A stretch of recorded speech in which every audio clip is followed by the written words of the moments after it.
Bonjour à tous. Je voulais vous parler d'OVS. Aujourd'hui, je ne sais pas si vous connaissez, c'est le site où on va sortir. Alors, je vais lister les avantages et les inconvénients de ces sites. Les avantages, c'est que c'est un site gratuit si on ne veut pas accéder aux fonctions premium. Alors, quelles sont les fonctions premium? Pouvoir désinscrire quelqu'un de sa sortie. Avoir accès à des soirées OVS pour membres premium mais qui sont très rares, donc c'est pas très utile. Et pouvoir voir qui vous a mis sur sa liste d'amis, ce qui est moyennement utile aussi, puisqu'on peut en déduire par rapport au courrier qu'on va recevoir de cette personne, message personnel, as known as MP. Alors, OVS est un site officiellement de sortie amicale. Donc en fait, on peut en tant que bénévole, en général, proposer des sorties. Et puis les gens s'inscrivent, on peut s'inscrire à des sorties, c'est complètement gratuit sur ce point-là. Alors depuis plusieurs années, en fait, si on n'a pas un compte ancien, on ne peut plus contacter gratuitement les membres, sauf si on crée une sortie et qu'un membre s'inscrit. Et ben là, on peut lui envoyer, en même temps qu'on envoie aux autres membres un MP pour des informations sur la sortie, par exemple.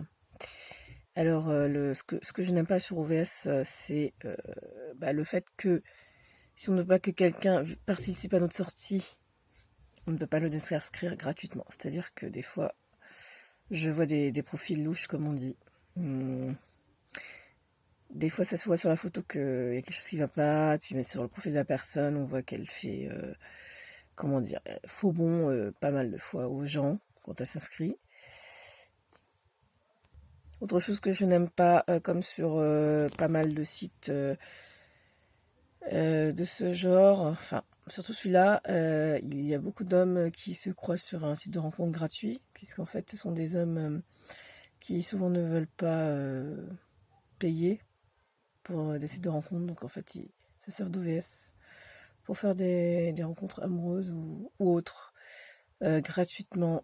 Ce que je désapprouve, puisque si j'étais intéressée pour des rencontres amoureuses, j'irais sur un autre site.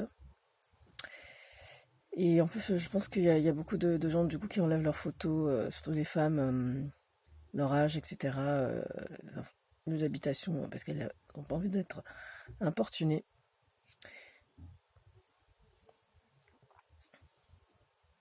Autre chose aussi, des fois on a nos profils qui sautent comme ça, sans raison, ou des sorties qui sautent sans raison, parce que quelqu'un nous a dénoncé, parce que je sais pas quoi, on a mis quelque chose qui lui plaisait pas, ou qu'il savait qu'on allait pas trop apprécier qu'il vienne à la sortie, des choses comme ça, ou qu'on allait pas le revoir. Alors quoi d'autre à dire? Il y a aussi il y a aussi beaucoup de psychologues, d'après ce qu'on m'a dit, qui conseillent à leurs patients d'aller sur OVS. Alors le problème étant que je trouve qu'il faut d'abord régler les difficultés de leurs patients avant de les envoyer sur OVS, je ne sais pas. Parce que du coup on se retrouve comme dans un ghetto maintenant avec pas mal de gens qui ont des grosses difficultés relationnelles. Euh, et c'est pas le but, je pense, de créer des ghettos. Je pense que dans la vie, ce qui marche dans un groupe, c'est d'avoir peut-être, je ne sais pas, 5% de personnes en difficulté qui sont tirées vers le haut par les autres. Faut pas que ce soit de trop grosses difficultés non plus, parce que y a des gens malheureusement qui ont tellement de difficultés, qui tirent la majorité des gens vers le bas, ou une grosse partie des gens vers le bas de leur groupe. Euh, oui, malheureusement, OVS, c'est devenu un petit peu, peut-être à 40%, 50% ça, des gens qui s'inscrivent à des sorties qui ne viennent pas, qui ne préviennent pas, ou qui s'inscrivent à des sorties, qui voient que finalement la personne ne va pas être seule à la sortie, donc ça ne les intéresse plus. Des gens vous menacent quand vous leur mettez des cartons rouges, mérités, ou même des jaunes. Des gens qui sortent de fausses excuses pour pas venir au dernier moment, etc.